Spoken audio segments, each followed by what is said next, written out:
Hey, Missouri, you're probably familiar with the phrase, if you can't explain it to a 6-year-old, then you probably don't know it yourself.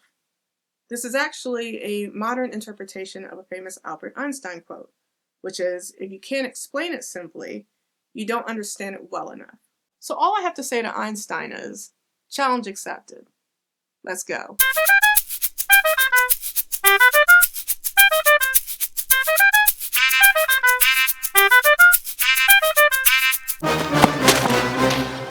Welcome to the New Left.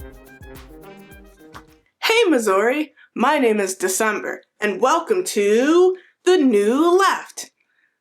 Have we got an exciting day for you? Today we're going to learn all about the national debt. Join me. But what is the national debt?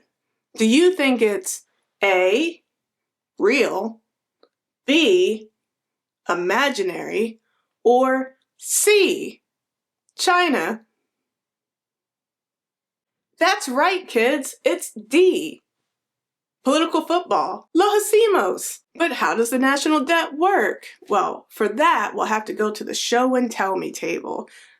Let's go. Hey, I'm so happy you could join us at the show and tell me table. I'll admit I'm a bit hot in this, so, we're gonna have to go hood off. It goes like this. You are America. This is you. Fuck yeah! Because you have Hamilton, you are good with money. But then the Revolutionary War happens, and you get...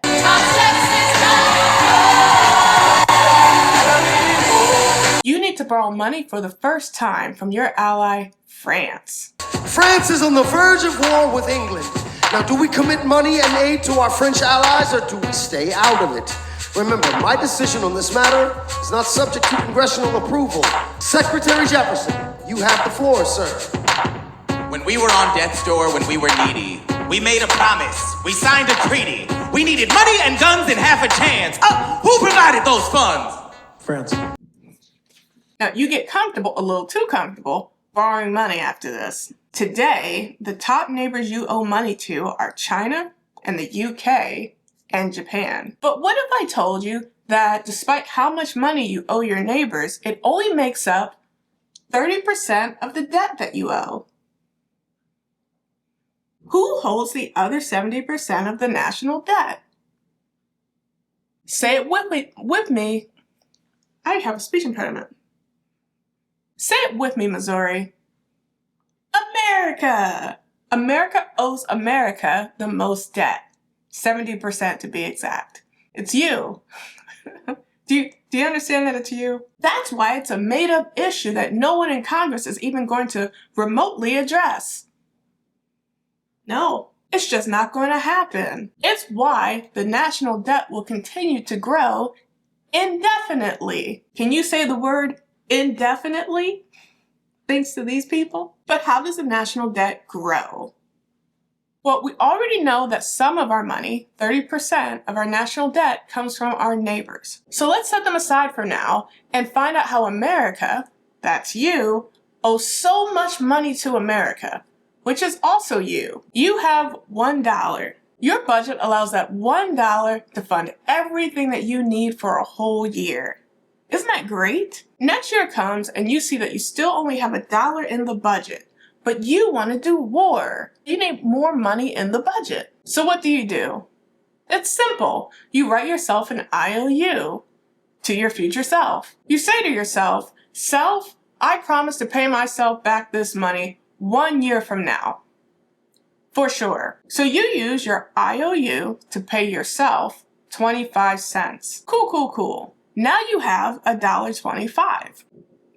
Hippopotamus, the rapper rhinoceros. I cooled down. Next year comes and you increase taxes and do some shady war stuff and you end up breaking even at $1.25. But this time you get hit with a natural disaster because you refuse to address climate change. So this time you really do need the extra money, for sure. So you pay back the IOU, the $1.25, but then you borrow $1.50. Cool. Next year, you adjust the tax rates and whatnot, and you pay back the $1.50. This time, you need to borrow $1.75 because infrastructure.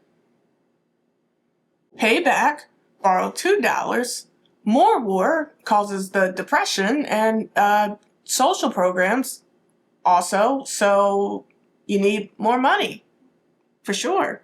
Also, got to build the Hoover Dam. Now you need to borrow $2. But terrorism, we got to fight the terrorists around the world, all over the world, everywhere. In the Middle East and in the Antarctic, if we have to. $2 more.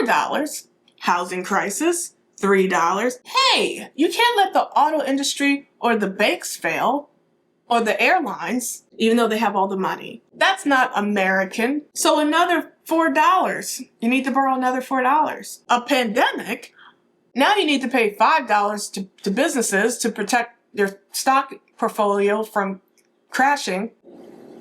You pay all of that back, but then you need to borrow like an extra 20, like a cool 20. Like, can I just get a cool 20? I can't hear you. Why? Reasons? I mean, honestly, does it even matter anymore? Uh-oh, what's that hiding behind an election year? Should we take a look? Why, it's government shutdown. Oh no!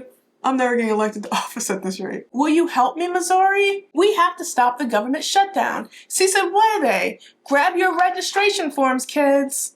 Voting does matter. Voting does matter. Voting does matter. Oh, man. Woo! We did it. We've avoided another government shutdown. This time.